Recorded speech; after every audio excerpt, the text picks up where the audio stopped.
Hello and welcome to the Ars Electronica Center.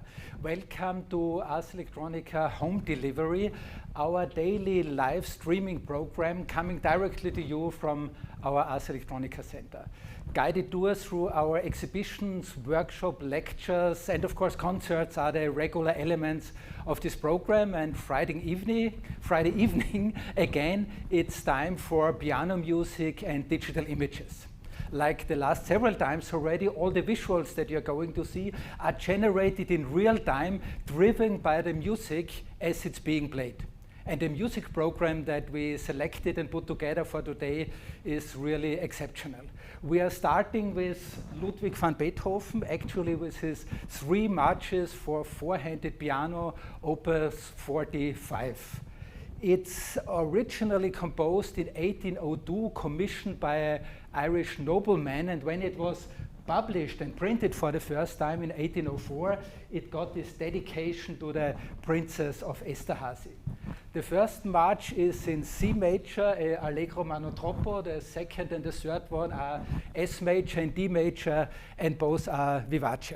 But definitely all 3 of them are wonderful examples of how even such a simple thing like a march can be elaborated and turned into a splendid and wonderful spectrum of beautiful melodies, joyful motifs, and definitely a lot of really exciting piano music.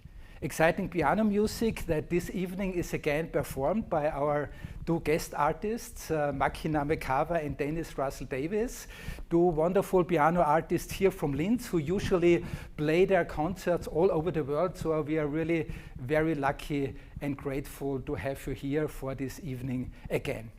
And while our camera people and our wonderful technical crew behind the scenes is getting ready for the concert, I tell you a little bit more of the program of this evening. After the Beethoven marches, we have a live talk with composer, poet, performing artist Charles Amerkanian, who is coming into our session from California with Zoom. And then after this, we have 2 more really great pieces of music, completely different time. Arvo Pärt, our time, 2 wonderful piano pieces, actually 1 for 2 piano, 1 for 4-handed piano, and then it's your time again. Use our YouTube channel, our Facebook channel, and if you're brave enough to even show your face, you can also use our Skype channel to talk with the artist, ask the questions that you ever wanted to know from pianists like the ones that we have here this evening. And the final piece will then be another chorale prelude by Johann Sebastian Bach, arranged by György Kurta. So I hope everything is ready right now. Please stay with us if it takes a little bit, and enjoy the evening and enjoy the music.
So the really terrible thing with this online concerts is the lack of applause. No, it's not terrible. We have it from each other. Maybe for you, but for the audience, you know, it's after this music you are so loaded and you want somehow to express your excitement, but then you're standing alone here and nobody else is helping you to express. You know, the thing that's also fascinating is this is a composer who, he's not just thinking about what he wants and what his audience wants, but he's thinking about the performers.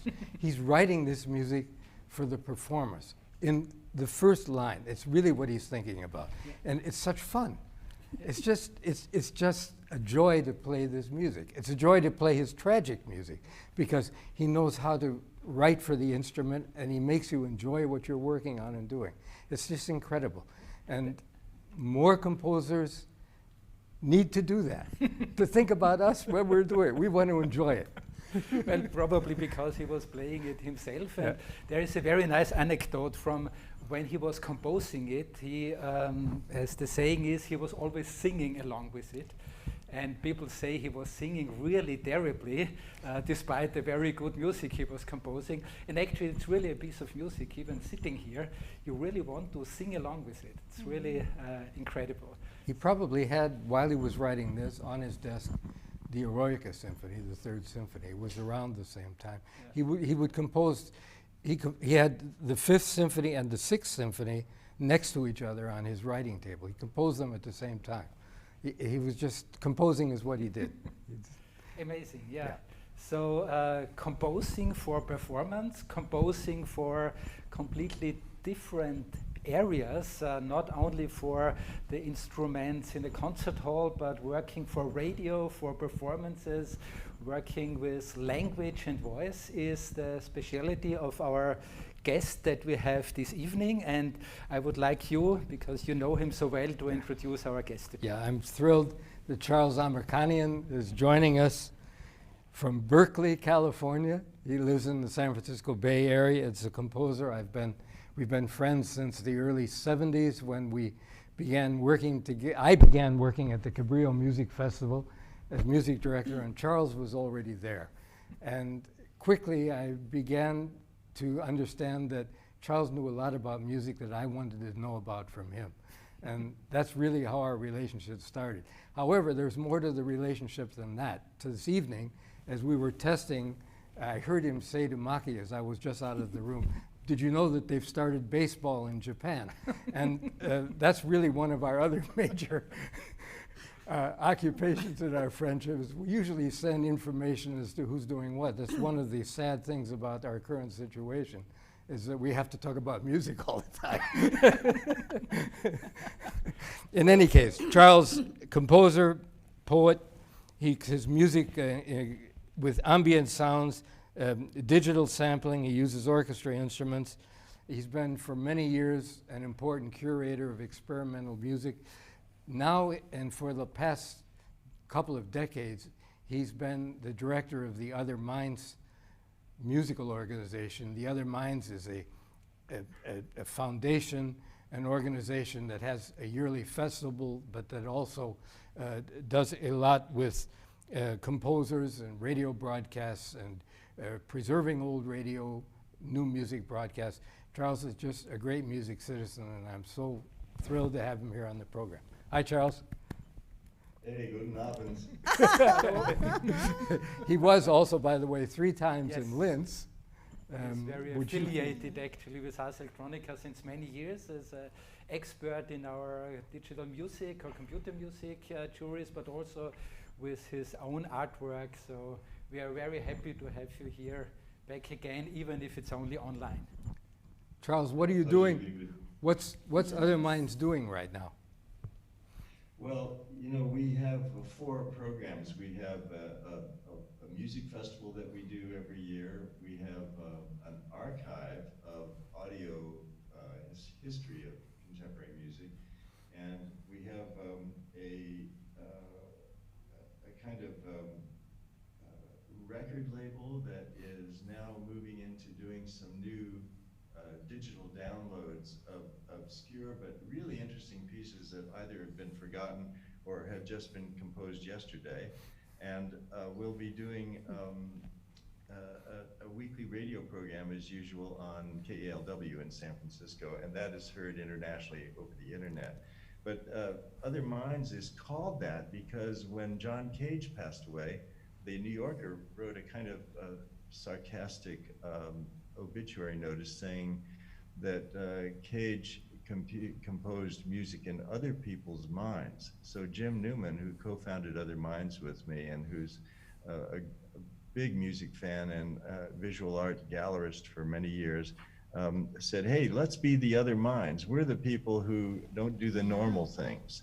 So because Cage, Cowell, Lou Harrison, all of these people were West Coast figures, Other Minds kind of builds from that. We try to find people like Øyvind Torvund in Norway, who's carrying on the American experimental tradition in Scandinavia.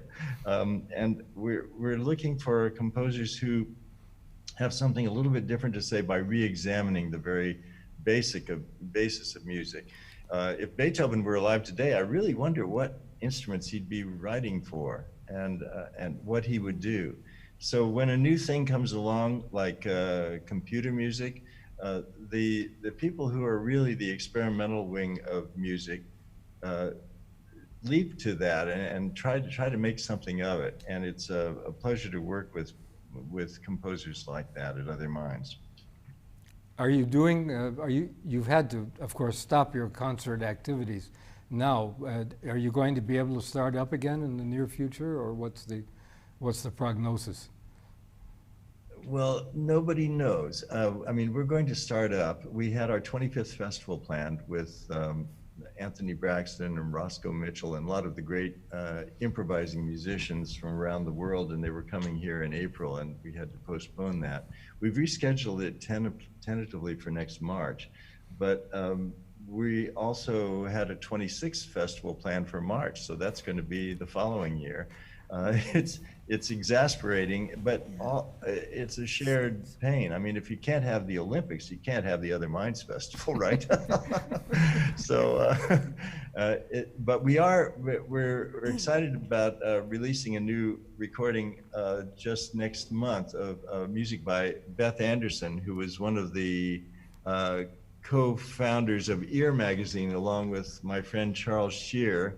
He's turning 85, she turned 70, and this is a list of names of people that she intones using a magic square kind of reconstruction of their names. And I noticed that the longer your name is, the longer it takes for her to go through all the possible orders of the letters.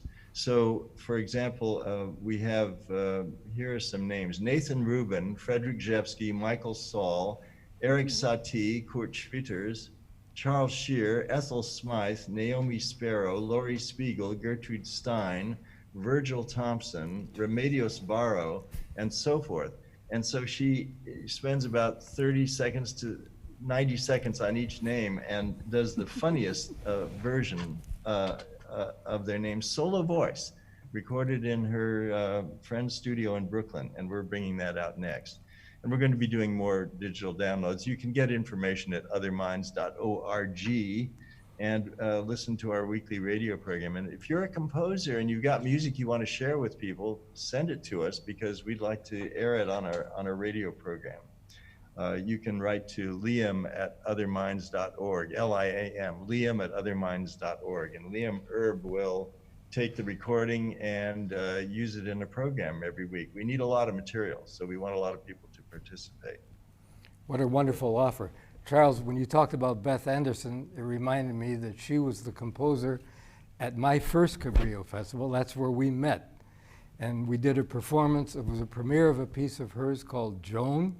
I remember being in the audience. It was a remarkable performance in many, many ways, but it was a remarkable festival for me, especially because we featured the music of Schubert and many newer composers as well. And that's where I first really became close to Lou Harrison, and where I started a friendship with you, which has lasted all these wonderful years. So it's great that you're doing. Well, every time I listen to Etruscan concerto of Peggy Glanville Hicks that you did with Keith Jarrett, I'm reminded that it pays to drop names to important people like you, Dennis, because you actually do something about it. You, Reinbert de Leeuw, and a few others are the people who keep the repertoire building, and you don't forget to go back and look at what was forgotten. And I think that's really a nice connection to make. I was just able to, I had a wonderful conversation with Keith Jarrett yesterday. And the Really? Etruscan Concerto was one of the remarkable pieces that he played, including, of course, we recorded together many Mozart concertos. His Samuel Barber Concerto is remarkable and wonderful. Bartók Third Concerto. He's known for his improvising, but he's a fantastic classical artist. And it was why I remember him at the Cabrillo Festival. It was a wonderful, wonderful event. Yep. Well, the thing is, on our record label, for example, we've gone back and looked at some of the composers who made 20th century music really interesting, but who were neglected by the organizations that give big awards. And we have, for instance, the complete studies for player piano of Conlon Nancarrow, the only recording of George Antheil playing his own piano music. Those recordings were long out of print, and some never released before. And we have music of Mark Blitzstein that was written when he studied with Nadia Boulanger, but was never recorded. And so these things can be found on our record label, along with newer releases like Kyle Gann's Hyperchromatica, where he takes three synclaviers and has them performing in a special intonation for 2 hours. It's just unbelievable work. Really great. Just one thing, because you mentioned Beethoven, what would he do with our technology? He actually composed for music machines, even in his time. He composed for the new invented orchestron of his very good friend Melzl, who also built the metronome for him. And he asked Beethoven to compose, to promote his new music automaton. And I think it's definitely always the case that artists are utilizing, exploring the latest technologies, and your collection of artists you have been working and your work yourself, I think is really a wonderful example. We definitely have to see to bring you back as soon as possible to the Ars Electronica Festival. Well, I have an idea to bring you back next week. Where are you next Friday at this time? Are you available? Sure. Yeah, okay, because I think we should continue this conversation, and we're going to have to wind it down now and to move on, but you've got more to tell us, and we've got more to ask you. Definitely about all the records in the background of you. We are very curious. We'll go through your library next week. So put it on your calendar for next Friday. How's Arvo Pärt? Have you talked to him? I talked to him last week, and talked to Nora, his wife, yesterday evening, and he's doing well. He, of course, is in Tallinn, and you're leading us right into what we're about to play. That's wonderful. Arvo's doing well, and he's going to turn 85 in September, and a lot of people will be celebrating that, including Maki and myself. Great. So also this evening is not only a tribute to Ludwig van Beethoven with his 250, it's also a short introduction to tributes to Arvo Pärt, and we have changed now the setup already because the first piece will for 2 pianos, and Dennis, you will introduce us to the next part. Yes, we're going to play Hymn to a Great City, which was written by Arvo in 1984. I was very happy to see again and just be reminded that the premiere was played by my people I've admired for a long time, Joel Sachs and Cheryl Seltzer in New York. They performed it at Lincoln Center in Tully Hall in 1984. And then we're going to play Pari Intervallo, which is originally an organ piece for organ soloists, but Arvo made a very nice version for piano 4 hands.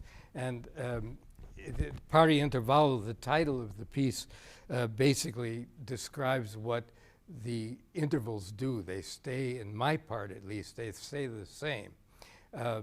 one of the wonderful things about piano music four hands, as I fear you've seen, is that Maki and I have a wonderful proximity to each other. It's why four-hand music was so important in the 19th century as a social medium. Social distancing has nothing to do with four-hand music. I think you will enjoy also the fact that for this particular piece, we can be even closer. I enjoy it very much. So it's a hymn to a great city and Pari Intervalli, Arvo Pärt.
only thing that you can enjoy after these wonderful pieces.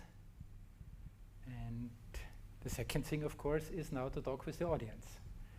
And as usual, we have our YouTube channel, Facebook channel, and Skype. So please change maybe from your YouTube stream and go on to Skype, or just ask us via the chat function of your streams. And we have already, wow, a lot of questions already. And the first one is, I have never heard a march from Beethoven. Why are those played so rarely? Dennis? There's so much music that's so rarely played. It's how it is. But we discovered it. We discovered the pieces several years ago and performed them at the Piano Festival Ruhr, and then brought them out again this year. We've played them for many years, but I think we've become more intensely involved with them this year. What do you feel about it? I mean, this is... Yeah, he composed lots of music. So I can't imagine how. And, sometimes I think that at that time they didn't have like these kinds of lights, and the daytime was very short, probably. And then Mozart, Beethoven, he composed it, and then their life was much shorter than our time. So. We performed years ago in Salzburg at the Mozarteum, and a musicologist came to me backstage after the performance, and she said, we had played at that time Mozart's Zauberflöte, arranged by Zemlinsky for piano four hands. We love to do this. And she said that at the time that Zemlinsky made these arrangements for the newly formed Universal editions in Vienna, more houses in the United States had pianos than had indoor toilets. It's one of my favorite, it's one of my favorite images. Piano four-hand music was socially and with the family, and was extremely important. All the composers made four-hand versions of their pieces. But these, of course, your questioner is right, they're special. They should be played more often, but if she's a pianist, she should find somebody and play them. Probably the title? Because March sounds a little bit light music. I have no idea, but yeah. Well, maybe in the Beethoven year now there will be more opportunities to play it. And I have to admit myself, when you first proposed marches, I thought, okay, are we really going to perform marches? But then, of course, the music is really super convincing. It's really a wonderful thing. Were those marches commissions? Yes, they were. I said already in the beginning, it was actually an Irish nobleman who spent a lot of time at this time in Baden by Wien, where there was one of the salons where Beethoven was frequently trying to find money and support for his art. And there is a lot of interesting stories about this in the history, and I'm sure in the Beethoven year we will hear a lot of this stuff. Or you just go to the internet and you find all these wonderful stories. Do you want to say something about the commissions? How often actually do you commission pieces? I know Maki, together with some festivals last year, we had the chance to commission the piano sonate from Philip Glass that is now dedicated to you. So how often is this a regular thing that piano players are doing? Well, because we both have been involved in doing so much new music, a lot of times composers will approach us, and then they have someone on hand who is willing to help financially do the commissioning, but we also participate in that usually. So we also put our own finances into the commissioning projects as well, but generally speaking, commissioning, even in those times, Beethoven's, most of his commissions came from wealthy benefactors who were interested in helping him, and many times there were presents for someone else who would perform them. Yeah. Does Arvo Pärt fall under minimal music? Dennis, what's your... You know, the composers don't like these labels, but I think there's a group of composers that, let's say, were very involved with tonality and rhythmic variation and modulation. And Arvo was very, very much influenced, and during the time he was in the Soviet Union, before the fall of the Berlin Wall and before he then eventually lived in the West for many years, Arvo was very much influenced by Philip Glass. And one of my greatest pleasures was in the, I think it was the Beethoven Fest in, it was a festival of new music in Bonn, and this was in the late 80s. And Philip and Arvo were both present, and I brought them together. They met each other for the first time, and they've remained very good friends, although they don't see each other very often. So there's a collegiality there, but their music is very different from one from another. Yeah. Have you ever played four-hands piano with anybody else than the two of you? I'm sorry, have you ever played four-hand piano? Yeah. You with anybody else instead of you with Maki and Maki with you? Well, I've had, before I had the good fortune to be together with Maki, yes, I'm a couple of years older than she is. I had a wonderful opportunity, for instance, to perform with the composer and conductor Lucas Voss. And yeah, she's always extremely impressed when I tell her that. But generally, I had done much more chamber music with other instruments, violin, cello, and winds. I played very often with wind quintets. But when Maki and I became partners, one of the big advantages for me was I was able to explore this new area of repertory I didn't know before. When he got sick, I had to a couple times because he was in hospital. You're also performing with many different ensembles, and now there's also this cello ensemble. Maybe you can say something about this. It's very interesting, and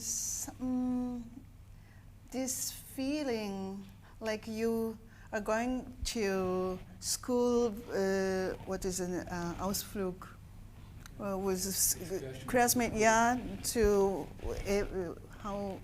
Yes, I think you should also mention the group, because we're talking about the cello octet. Yeah. You might mention them to the name. Yeah, I'm playing very often with the cello octet Amsterdam together.